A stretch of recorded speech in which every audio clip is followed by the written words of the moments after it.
All right, and let's make it official for those who are tuning in the future. Thanks for watching our meetup. If you're here in person, thanks for dropping in this meetup. We had several people interested in this topic for several months. And because we're kind of hitting down to some deadlines for folks. So that's why I would think there was a little bit of interest in this. And Robin, it looks like you're going to keep helping let people in from the waiting room. Appreciate that. So, welcome, like I said, to our informal meetup about web accessibility. It's really kind of goes beyond web accessibility, kind of think about it as digital content accessibility, because we do go into documents, which can be part of your web profile or footprint, but it might not be the first thing you think about. So I want to recognize that on the call today, and also those who might be tuning in via YouTube later, come from a pretty diverse background. If I had my mirror from Romper Room, I could say I see Aaron from Lawrence Public Library. I see Connie Weber from Little Old Richmond. I see Gina with her camera on and Lyndon. I know that there's school librarians who are signed up. So everybody kind of has a different way that they're looking at it. But we all have in common is that we have to abide to these new guidelines. So I would also say, and I wonder if Robin, I'm sure she would agree with me, that some of this is going to feel pretty new. But if you've been in the web space, maybe some of these things before weren't guidelines, but they were still best practices.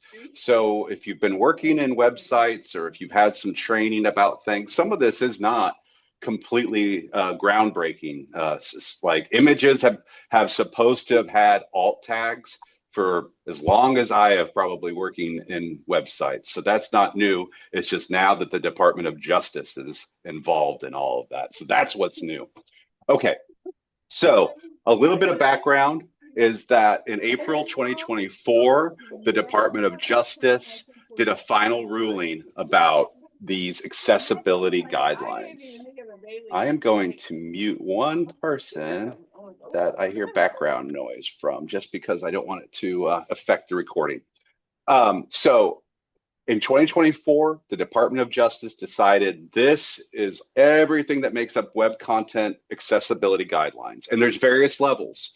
And public institutions like public libraries, public schools, public universities, and police departments, the city's department, anything public, all fits under basically this, what we shorten the acronym of Web Content Accessibility Guidelines to WCAG.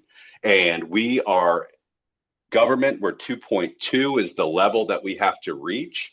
AA also is our ranking. And we'll have a bunch of resources to share if you want to know, well, what's level A? What's level AAA? Basically, as you increase the numbers, the strictness of accessibility guidelines kind of goes up. So if you only are a level A, then you don't have as strict as the public entities have. If you go back to earlier guidelines, those would have been 1.0, et cetera, type accessibility guidelines. But now what the DOJ has talked about is 2.2.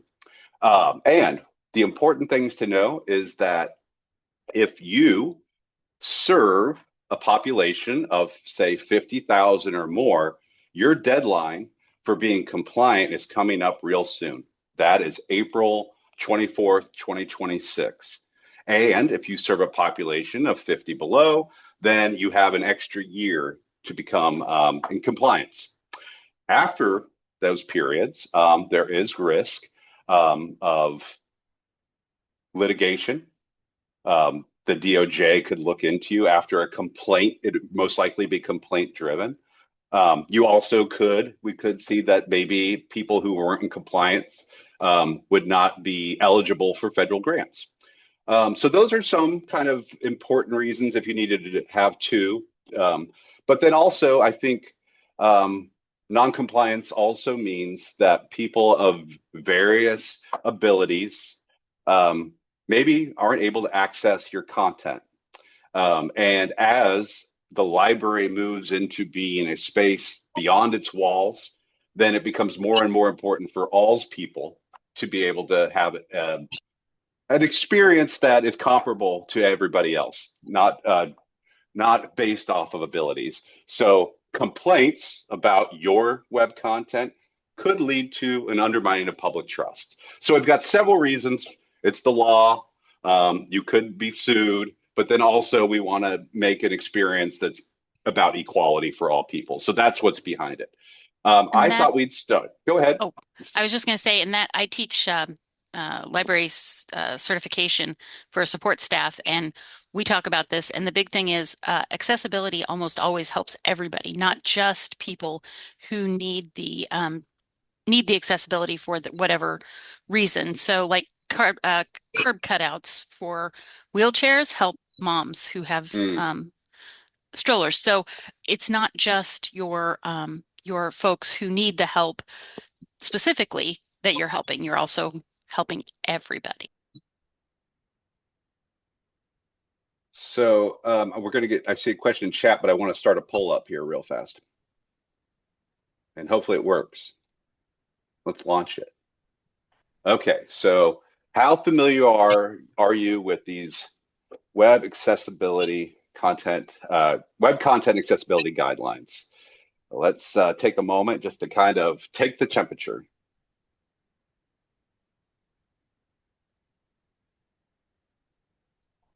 So while we're waiting for that, not to speak over while you're trying to answer, but Brian from Atchison did have a question.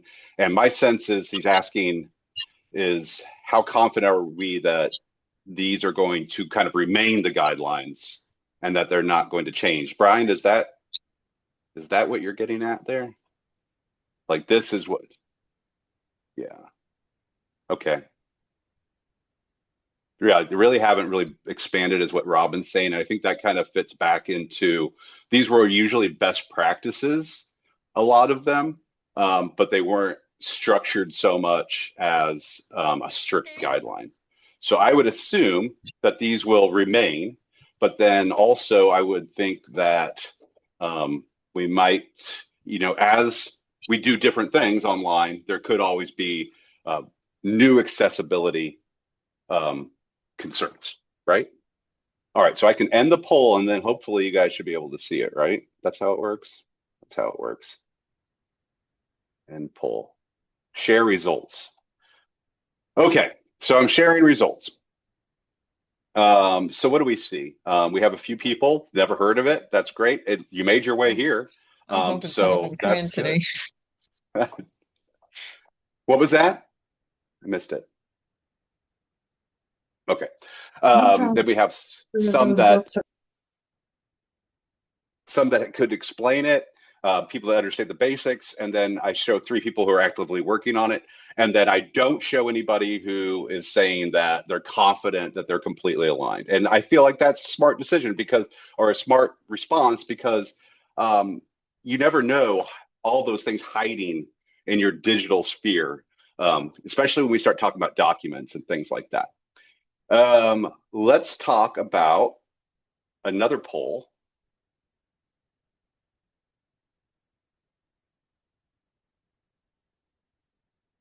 Stop sharing. Right, that's what you have to do. All right, now we can launch this poll. So compliance confidence. We already looked at the awareness level. Where are we at in this whole path? Kind of overlaps with the previous poll question. Kim asked if aren't we supposed to be compliant with WCAG 2.1 right now? I would say that possibly at 2.1. So there are new things with 2.2. And so that's what we should focus on. But yeah, is everybody though compliant? There wasn't, the DOJ wasn't involved before. Right. This stuff has been around for a really long time, and as government entities, we have been expected to follow the best practices, 2.1 or whatever. This is the first time we are seeing actual consequences. Right. So 2.2 Mhm. is level 2.2 level AA is what public libraries, public schools, and I'm going to share a link which shows what is in 2.2. So kind of a mixed bag here. A lot of people saying with the results is they're not confident they would meet the guidelines right now. We're working on it. Again, like the last poll, I don't think anybody is like, you probably wouldn't be here if you were overly uh, share. Stop sharing. Okay. And I've got one more poll. So now just the question of what population size do you serve? If I'm at NEKLS talking, then it's over 50,000 for pretty much everything we're working on. If I'm at Lawrence Public, I'm over 50. If I'm at a lot of the libraries that NEKLS kind of is our core public libraries, then we probably have an extra year. Okay, we'll share the results just so we know who's kind of in the room. 75% of us have basically a year and a month, and then 25% of us have less time, have about 2 months. Okay, thank you. So I'm glad we could kind of get an idea of who's in the room. All right. So I'm going to share, I mentioned about sharing a document that has resources. The first thing I'm going to share is a document that I've been putting my resources into. So feel free to look at that. I can pull it up on my screen, just so we're all looking at the same thing.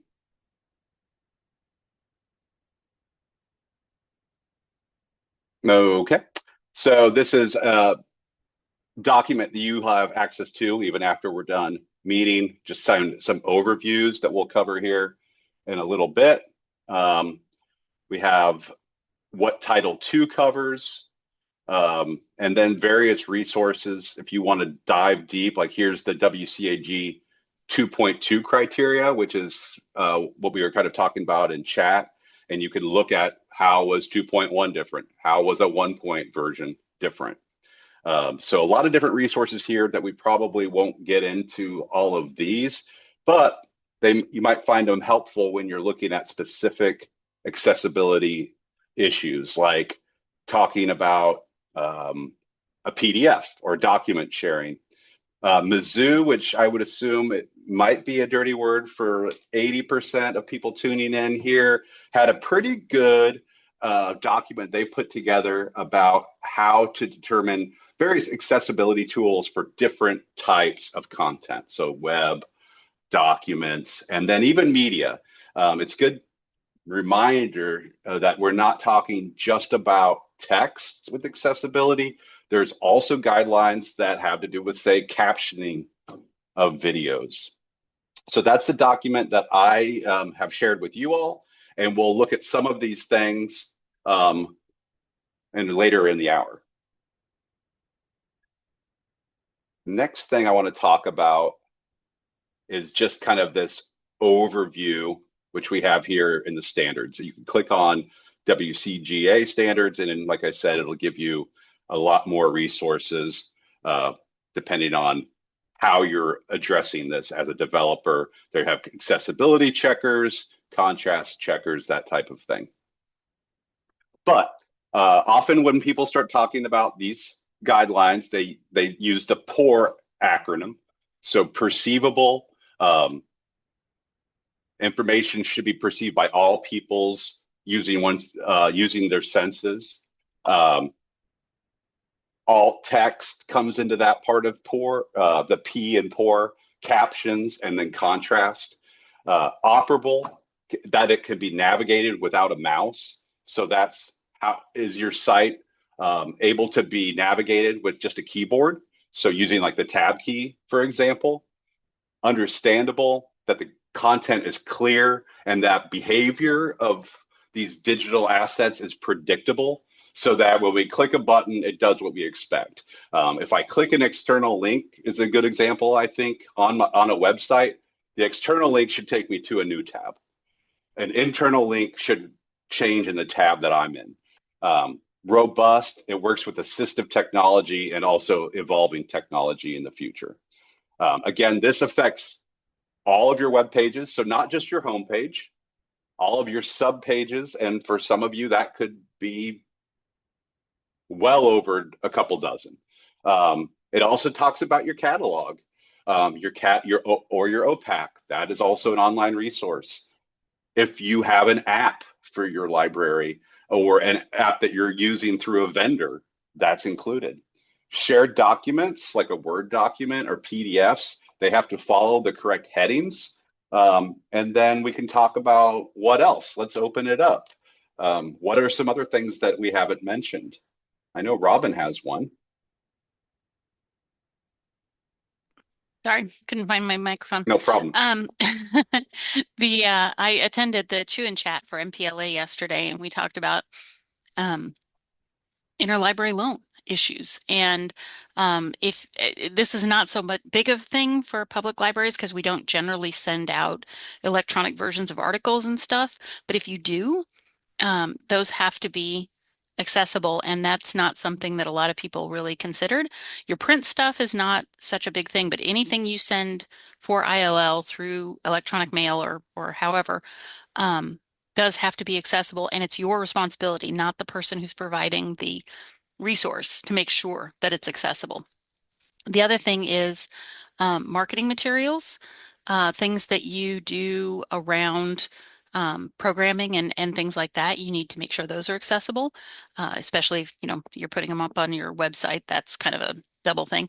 And then other web services, just if you do a chat um, sort of service, that has to meet the accessibility guidelines as well. So those are just a couple of things that have come up in the last couple of days for me. Yeah. I have an example from yesterday where I basically did not use the new guidelines on a document I shared out across with our region. So there was a document that I wasn't thrilled to write about new bathroom laws. But what I didn't do is I didn't tag headings correctly. Everything was basically marked as paragraph text. So in the future, especially once after April 24th, since NEKLS is providing services to more than 50,000 people, and one way you look at it, which is probably the way we would look at it, is that a document that I was to share out via email should follow all of that. And if it was a PDF, it should also have so that all the characters are recognized. But we'll talk about that later. Actually, that is a good segue into some of the myths about accessibility or maybe some things that aren't accurate. So one thing that comes up is, well, I created a PDF and I used OCR, so optical character recognition. So now somebody can click and they can use a screen reader with my PDF. That's enough. I'm good. And that's not the case because you would still be missing headings and possibly some other things like alt images if you used an image in your PDF. I rarely see PDFs with alt tags inside them.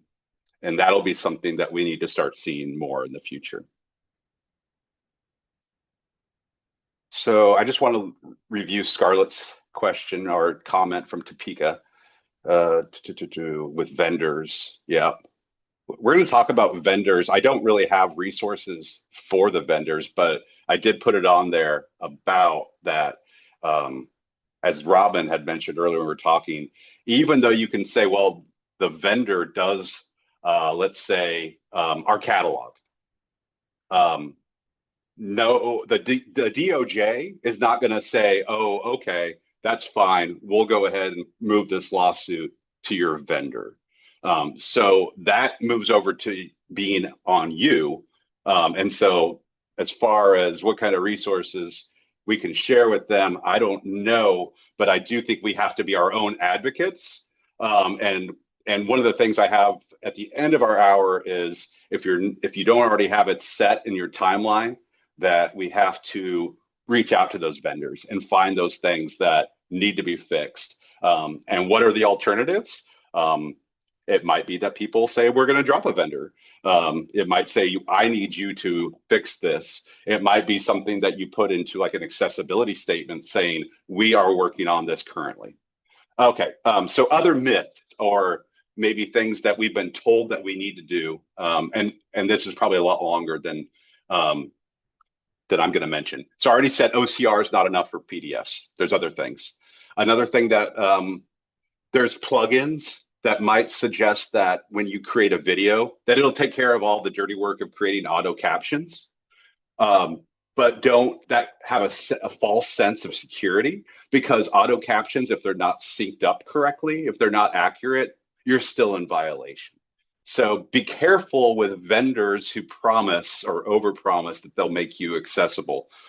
Recite Me is a company who reached out to people all over the place, like probably 6 months ago. They reached out to NEKLS and other libraries saying, here's a tool, two different things. First, they would say that they'd pay you for fixing and making your site and your stuff accessible. The other thing was a toolbar that will help you create an accessible website.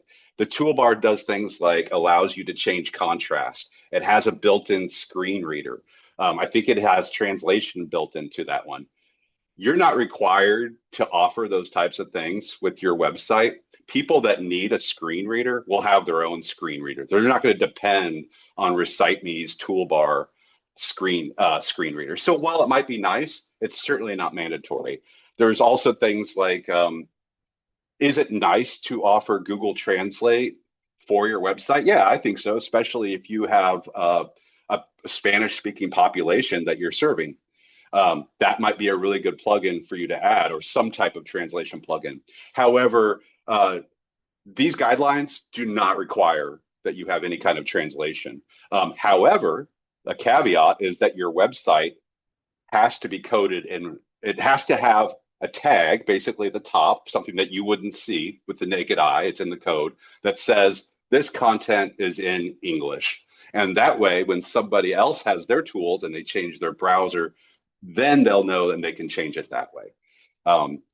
Any other type of things that might fall under the myth that you've heard about that you just want to ask about in chat? We can get to it now, or maybe it'll come up later. Anything that you've heard? Have you had any vendors call you?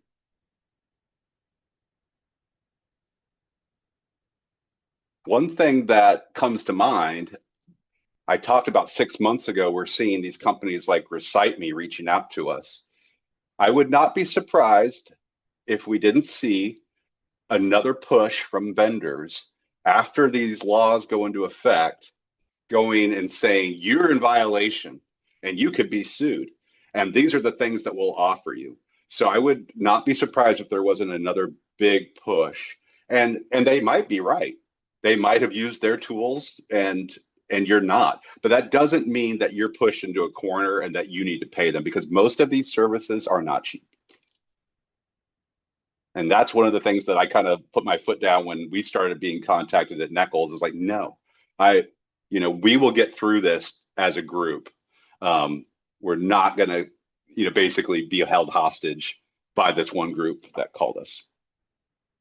Okay. So I thought we would look at some case studies first, and then we'll have some time to look at anybody who's here, if they wanted to look at some of the tools that I'm going to share and do an initial audit. Any for the brave. But first, let's maybe look at some experiences that I've had recently. All right. Everybody still there, checking in with the room, getting something out of this? And you're more than welcome to ask follow-up questions outside of this webinar. You're also welcome to try to private message me, although talking a lot and reading chats is really not one of my strengths. So I wanted to look first at some, first I started with the NEKLS website. And I wanted to show you what my results were like from one of the tools when I first looked at it with one of the tools. So you all can see this? No, probably because it came up in a new tab. Let's screen share again. I'm gonna say it doesn't look like you're sharing anything. All Yeah, we can I see is stopped sharing. Here we go. Thanks. There we go. Okay. Hmm. So this is from one of the tools. This is one of the visuals it gives you. I'm not going to go into all the different ways that we failed, but I think it's pretty clear that we failed, right?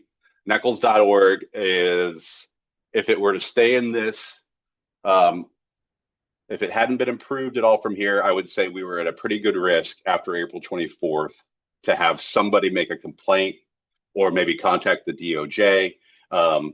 And as a regional library system, we certainly don't want that type of heat. So that was one of the results I got from one of the tests. We're at 48%. So I say that also so that if you were to use one of these tools, don't let that sinking feeling hit your stomach. Don't make it feel personal.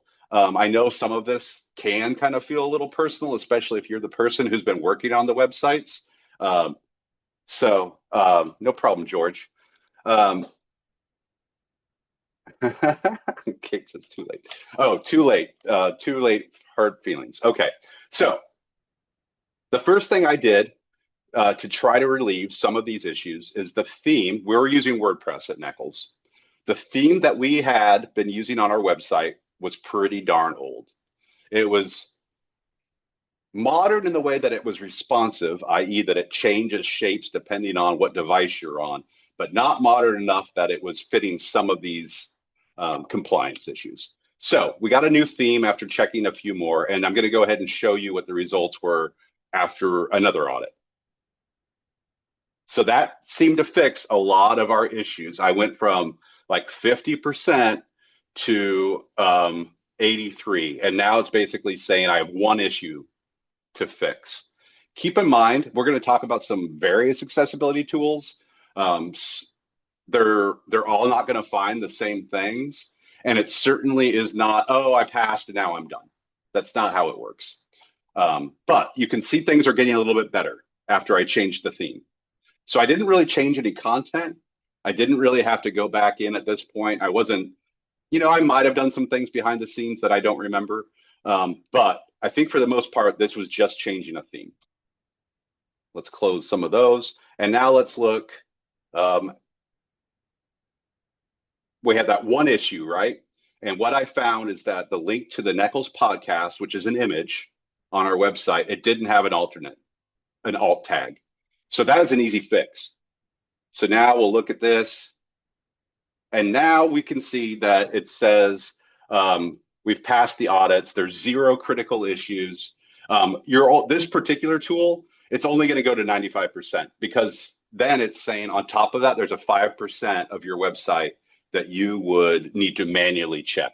The tool is not going to be able to do that 5%. So we've moved up several levels by doing a few different things, like getting a new theme and making sure that we're passing these other issues, critical issues. So Brian asked, do products like WordPress have to ensure they are also in compliance? Yeah, no, they're not government entities. Great answer. Thanks, Robin. They do there are plugins that can help, and I would say in general, most modern WordPress themes, if you were to just put them on a blank slate website, so at that point you have a WordPress install and a theme install, no plugins, they should hopefully at that point be passing your accessibility test. But here's the kick. They don't all do that. You can have a theme that says it's up to date. You could have a theme that has been released in the last year. And when you put it on your website and you put it through these accessibility tests, you still run into problems. So NEKLS, for the most part at that point, we didn't have any critical issues. That was me just running it on our homepage, our landing page. The good news is that if you pass on your homepage, usually all of your subpages have the same framework. They have the same header. They have the same footer. They might have the same sidebar. So if you're passing there, then hopefully when you start looking at subpages, it's really only going to be looking at, say, what's the images doing on this screen? Are all of your links described well? So let's do another, we're halfway done with our meetup. Let's look at another case study, okay?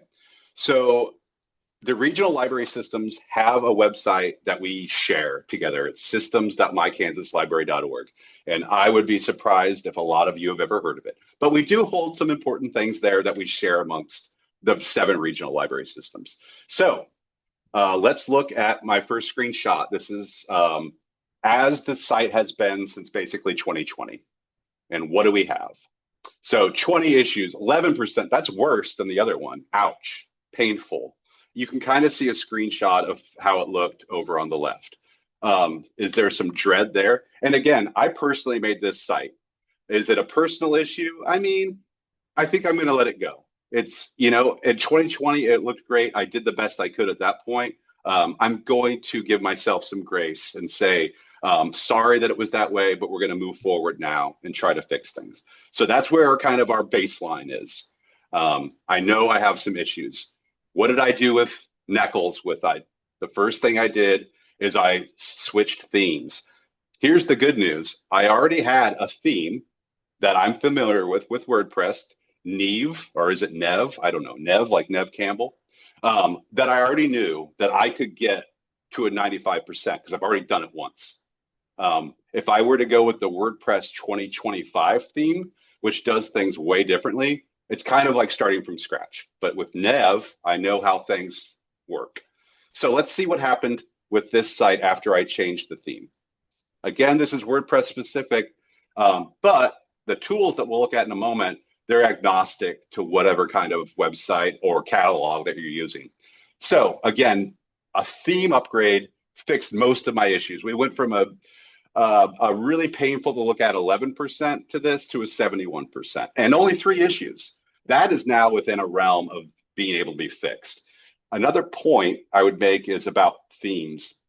If you pull something up and it just shows a ton of problems, I wouldn't personally try to start fixing those issues on a 1-by-1 each thing. I would try to make a big change and see where you're at, because you could really get in the weeds if you're trying to fix all these little things. You're trying to basically make a theme accessible that basically isn't. So we changed themes. Then we have a new screenshot. No, I think I already missed that. That's where we were, 71. And then we had an issue with fixing alt tags for an image, just like I had with NEKLS. We have some image that doesn't have that alt tag that it's supposed to have. And I also had an H2, H1 heading problems. H1, in case you're not familiar, that would be like your title of your page. That's a heading 1. Then any headings below that would be heading 2s.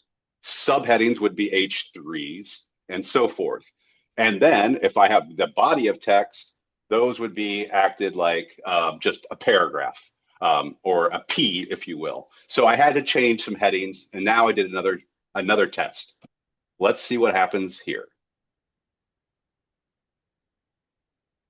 Okay, now I'm at 89%, and I have this one cryptic thing left saying that my meta name viewport does not do texting or zooming correct.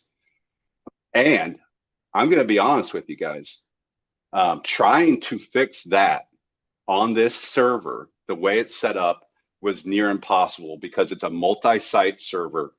The things that I had to do on the NEKLS with the same theme, I was able to fix viewport problems.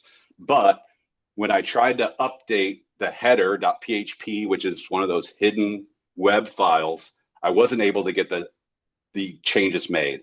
And so then on the accessibility statement page, which let's look at that real fast. It'll probably take a second to load in the new screen. I believe I put messaging about this is an ongoing issue that we're trying to work on. Please contact us, tech@nekls.org, if you're having any issues with that. Okay, so that is our accessibility kind of run through of how I ran into it. Let's look at some tools so that you all can think about if you want to do something similar, which I'm guessing you'll want to. Yes, adding alt images is a good. There's also a resource buried in with all these other things about making good alt. tags. So there is an art to describing what's in an image. And sometimes you shouldn't be describing it. If an image is purely there for decoration and it has no use to somebody who doesn't have sight, then you would not put an alt tag. And there's special things that you should do so that a screen reader would then ignore that image so they never have to see it. So let's look at some of the tools. I'm going to look at them in the reverse order of what I have in this right here. And a caveat that I should mention. If you're doing any kind of work with accessibility, say you're going to webinars, what I hear the most is people reaffirming that the most important test that you can do is a manual test with users that have a diverse abilities and figuring out what their experience is like. That's what basically anybody across the nation who's like at a state library who's telling you best practices, they're saying don't believe in a tool. Don't just try to check a box and says, yes, we're accessible. Really work with users. However, here I know how difficult it is to find time to work with users and to find a diverse group of users who represent all the different types of experiences people might have. So without having that, that's when we're looking at tools. But if you have the ability to check with users, I would highly recommend it. So let's look at this first tool and what I call kind of the most basic one. This is the Wave Report tool. And this is going to pull up some things with the website in a fairly easy way to look at it. I can click on these various errors and see what it's saying. So the main thing I see, this one has caught 2 different errors that the other tool that I had before did not catch, and that's okay.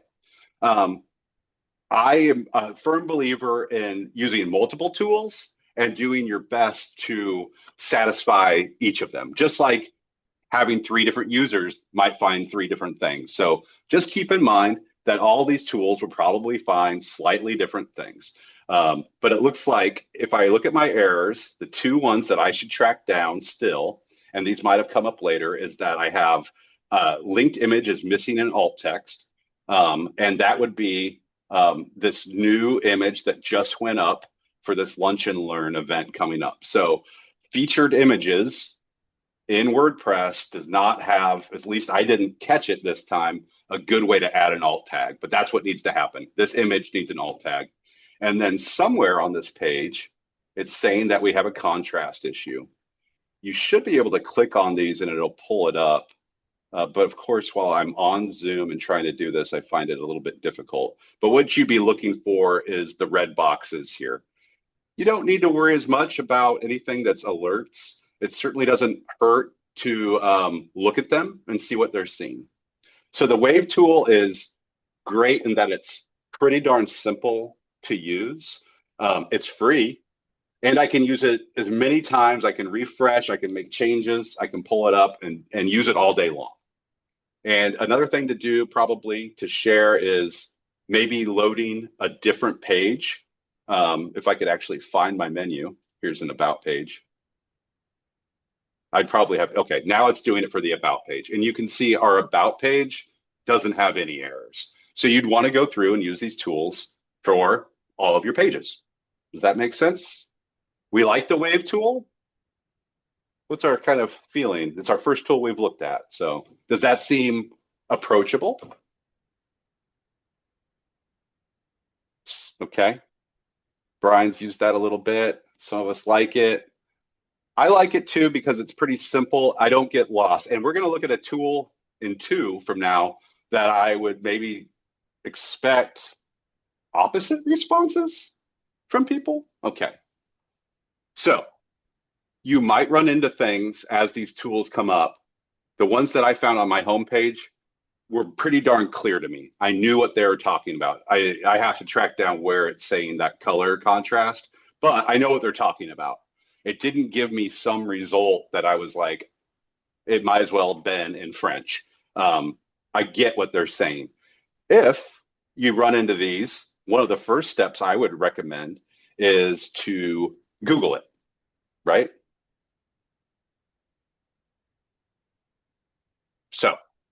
we're looking at the Wave tool. You could always try these things. I do recommend if you're working on these things, give it a shot, do some legwork yourself. At the end of the day, your library is responsible for your digital footprint. So even though you might say, well, Dan always helps us put these things up on the website.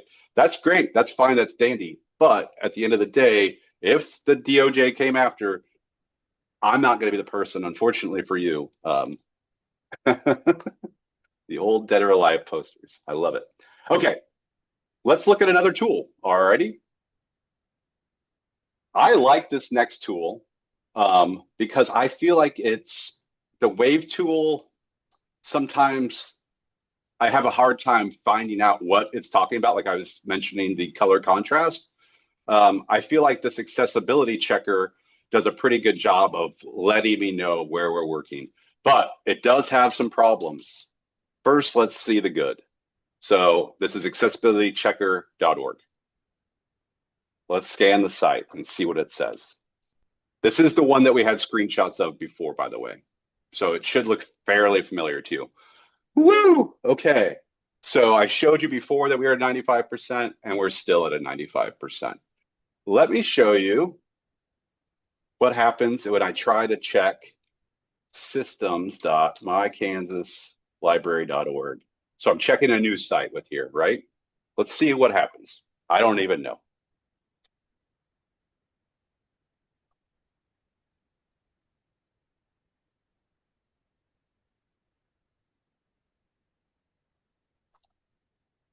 And it takes some time.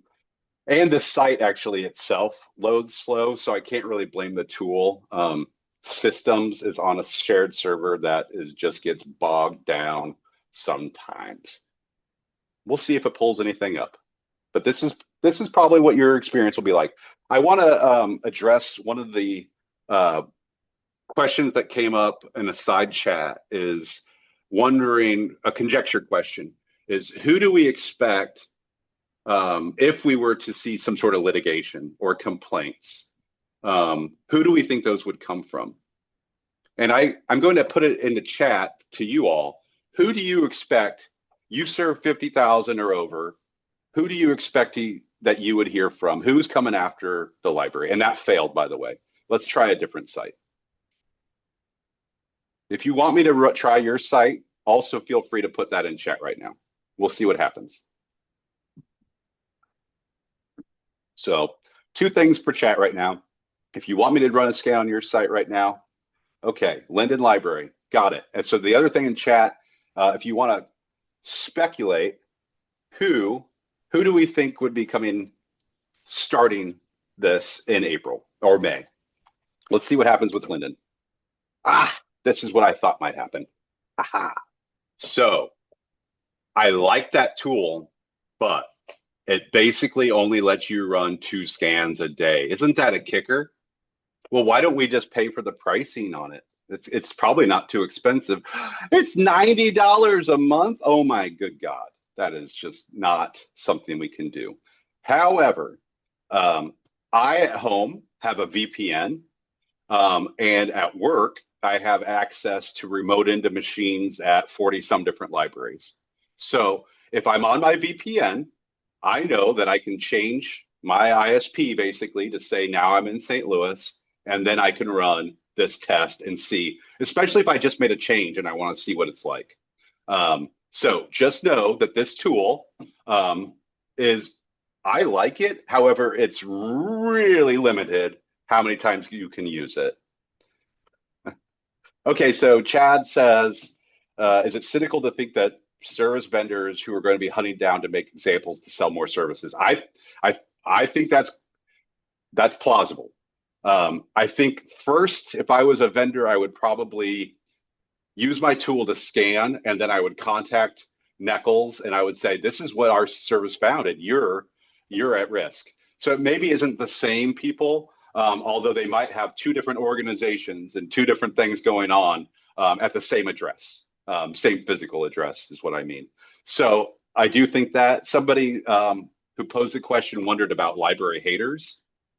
Yeah, I just watched the Librarians movie last night. Can I picture some of those people who are calling librarians groomers and pedophiles that they might get wind of this and find that that's a giant thorn, and you can make money in theory from this. If you were to say that I wasn't able to use library services and they're in violation, would I be able to maybe fatten my checkbook or wallet? Yes.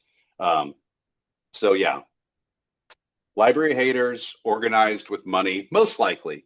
Um, People who are using a screen reader, for example, um, most likely are on your website for your library because they want to use your library services. I would guess. That's what I'm thinking. Although, there's a side hustle for everything. When you're talking about this being a way, and we don't know what the DOJ would do. It really hasn't been tested. So we're not certain. Are they just going to go after people with fines? Um, and will things change?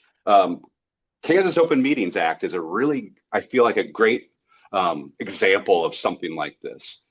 The previous AG's office, we just had training on this, rarely went after public entities for violating COMA, Kansas Open Meetings Act.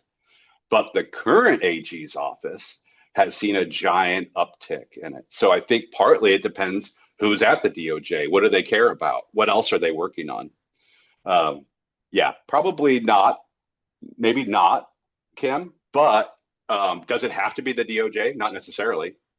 Can somebody do a personal lawsuit? Yes, they can. So it doesn't even have to involve the DOJ, but that's just the simple way of saying it and maybe raises the hairs. Okay, so I like this tool going back, but unfortunately, it doesn't work a whole lot. So we have another tool to look at. It's the IBM Accessibility Equal Access Toolkit. This is a plugin for your browser, and I'm going to be honest with you, you all might hate it. So let's look at how do you open it. The first thing you have to do is make sure that you have the plugin. Sorry, and I do. You can see in my browser, I have the IBM Equal Access plugin installed. They make it for Chrome. They can make it for Firefox. Going back to Kim Priest mentioned that she ran that scan on the website. And one of the first things she saw from that accessibility checker was fix it with AI, I think, or fix it with our tools, maybe. And I see that too. But just know that it also gives you information about what's violating so that you can go in yourself. I have not used any AI tools or hired anybody to try to fix any of the sites. I've only used it to try to pick out what it might be seeing that I didn't catch on my own with a manual test visually or by tabbing through the website, that types of things. So IBM tool, this is what you're going to hate about it. If you do not use web developer tools very often, then this might be new to you. In Firefox, if you go to tools, at least on mine, and go to browser tools, I can go to web developer tools. And you might have to open it slightly different depending on your browser. And then here we go, all kinds of web developer tools. And in here is the IBM Accessibility Assessment. And now in here, I can run a scan. So the benefits of the IBM Accessibility Tester is I feel like it's pretty clear to find which errors it's talking about. Like if it says there's violations on the page, I feel like it's pretty easy to track down where it is that it's talking about. It's you can use it as many times over and over and over again throughout the day. But again, you're in this kind of web developer tools area, which I get it. It makes it feel a little bit more complex. It isn't as visual as some of the other tools that we're looking at. Let's pull up a different, because I don't have any violations here. I know we had Lyndon was a volunteer, lyndonlibrary.org. Let's see what happens. And we're 10 till. Let's let that load. This will be the last thing we do before moving on to just kind of final steps.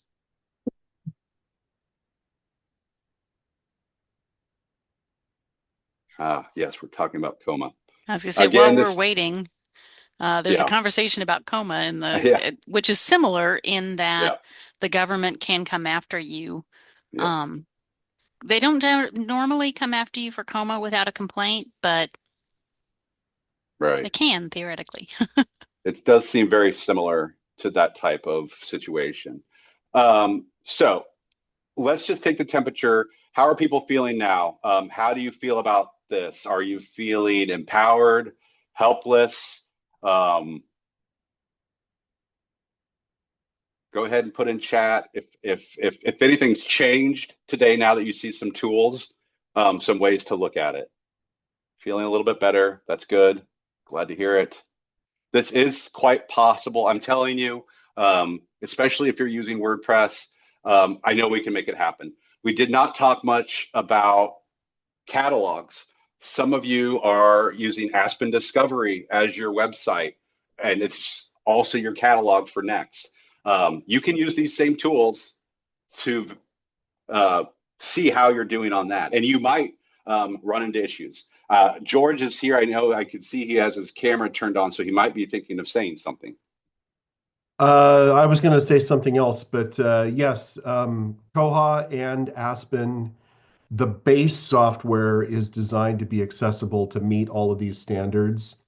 The issue might come into play where if you've created a homepage or if you've created content on Aspen, in particular, if the content you've created, you need to make sure that those parts are accessible.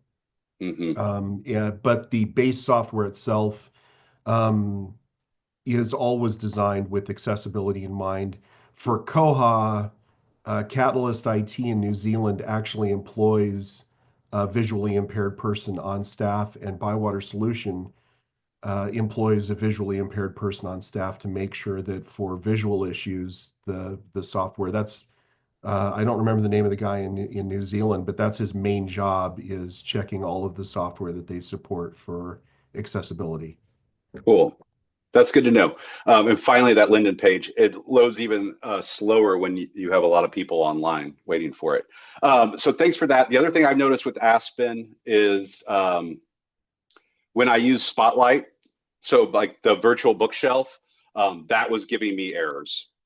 So just so that might be something that we have to look at more if people are going to continue to use that. So Gina, we see some violations on your site that we would want to address.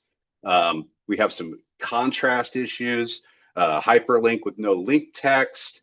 Some of these things are probably going to be fixed with a newer theme, but we can see that there's some work to be done. But it's not terrible. It's definitely workable. Especially you'd have a year to work with us to get that up and running. Um, That's so good. yeah, that's good. So we talked about that event. It's not your vendor's problem. It's not NEKLS' problem, and ignorance is not compliance. So keep that in mind. Just because you didn't know, that doesn't mean somebody can't complain. Um, we talked about PDFs. We talked about maybe some barriers that you're facing. One thing I wanted to point out is maybe you can simplify your digital footprint or platform. So if you are using various websites for various things, maybe you just need an Aspen page for your website. That's what we've been pushing people a lot towards. If you're not doing anything that has to be done absolutely in WordPress, then maybe it's time to not use WordPress anymore. Having an Aspen page, and sorry to go back to that because I know a lot of you have different catalogs, but that's what a lot of us use. The good thing about having your homepage be an Aspen is the catalog is right there. You're not asking people to go somewhere else. They're already there. And I'd say that's one of the most important places for us to send our patrons. I want that t-shirt too. Okay, so next steps, as we have 6 minutes or so to go. Oh, Jess had something in there too. She said, I have a catalog, but I don't know how to change it. So any of these tools are platform agnostic. So I could just as easily use the IBM tool with my catalogs URL. So that might be pomona.nextkansas.org, or it might be the BiblioCommons part of the Lawrence Public Library website. Same thing with Topeka. And then I could run the same things, same test that we've already looked at with that URL. And then, depending on what you see, it most likely is things that you have to fix that you've added to your catalog. However, you might find a situation where it's my BiblioCommons catalog is just lighting up critical errors. Then that's probably a time that you really need to start talking to your vendor about a game plan. So next steps, ID the people that you might have at your fingertips with diverse abilities that you could do some manual testing with. They're going to be the best testers, better than any of these three programs that I saw you as somebody who actually uses it. Run an audit with the automated tools. So if you could do that soon, that would be great, even if you have a year. If you're a larger org and you haven't already decided, determine who takes the lead on all of this. However, because we know that content is created by all kinds of different departments and goes out, pretty much anybody creating these documents that would be public facing, they have to also follow that. So you might need to have policies that you don't have already. So that might be something that you're working at. We already talked about starting a conversation with vendors if you haven't already. You might want to look at accessibility statements. The one on NEKLS.org that we have linked in our bottom of our page is something you can pull from. But I would say, don't put an accessibility statement up. Don't lie. That would be bad. Only be accurate. And then I would say date your information. If you did a scan in February, say, as of February 2026, we use the accessibilitychecker.org and we're at 95% and or whatever. You know, maybe you could make it simpler than that. But I would date those types of things. I know some of you have to go because we've got 3 minutes left. Is there anything else as far as next steps? There's some good stuff in chat. See Scarlett and Topeka, they were talking with BiblioCommons. That's good. Trying to get all of that in shape. I mean, go ahead. Oh, I was just going to say, I'm reading your agenda, which I don't think everybody has access to. Yeah, no. But at the end, compliance is the minimum. Meaningful usability and inclusion is what we should aim for. This is absolutely not. I mean, it's not something you should think of as, checking off boxes. These are ways you can help your patrons use your library more effectively. And if you keep that in mind, it becomes maybe a little less onerous. Right, right. And So, the point I had about that in the agenda is this is really a civil rights issue applied to digital spaces. And when we're in libraries, we certainly are thinking all about those types of things. So yes, it's more work to do. But yeah. Lowest common denominator, or I like to think of it as for all peoples. And that's one of the things, when you make something accessible for maybe the people who have a visual issue, or maybe they have to use a screen reader, then you might also be helping your older adult patron who is like me and probably doesn't wear the glasses in some instances that they should. And it goes back to Robin's statement about accessibility in general in the physical space. A curb cut helps not only the person in the wheelchair and the walker, but it helps the mom with the stroller. It helps the person who is distracted on their phone and is typing and texting at the same time. So it's a similar type of thing. In the building trades, they don't talk about accessibility so much as they talk about universal design. That's right. It's designed to be used by everybody. And the advantage of working towards building things that are universal for everybody is that you might not think, that you need door handles that are easier to open than a doorknob, that the paddle handles are universal because anybody can use them. And you might not think that you need to upgrade your doorknobs now, but in 20 years, you might need to upgrade your doorknobs. So the concept in the building trades is you start making it universal. When you build it, when you start, that's when you start building in the things that make it universally usable by everybody. And I think if you can approach, web design in the same way that you want to make it usable by everybody, then you're not leaving anybody out from the start. You don't, if we had thought of these things 20 years ago, we wouldn't be having this discussion now. All right, that's great. Yep, and Scarlett saying, yeah, universal design is a great way of looking at this. If you need people to reach out to, I would say you're more than welcome to reach out to me, dalexander@nekls.org, and we'll work through all of this. Just know that there's probably a lot of people, and time is not always easy. So I'm going to be asking you to do as much legwork as possible. But yep, I would probably be one of your best contacts. And Robin says, yeah, Dan. George says, yeah, Dan. Big surprise. Okay, thanks, guys. All right, well, if we feel like we need to come back as a meetup, I think this was really useful. So let me know if that's something that you feel like we do need to catch up again. An hour goes by really fast. And also, you're more than welcome to reach out to me, like we've already said, Dan, and we can create kind of a one-on-one time where we're just focusing on your website rather than all kinds of people's sites. But let's go ahead and end it there. Hopefully you know how to reach out to us. And we are always glad to help. So we will stop recording and stop sharing and all of the different things. Thank So you, Dan.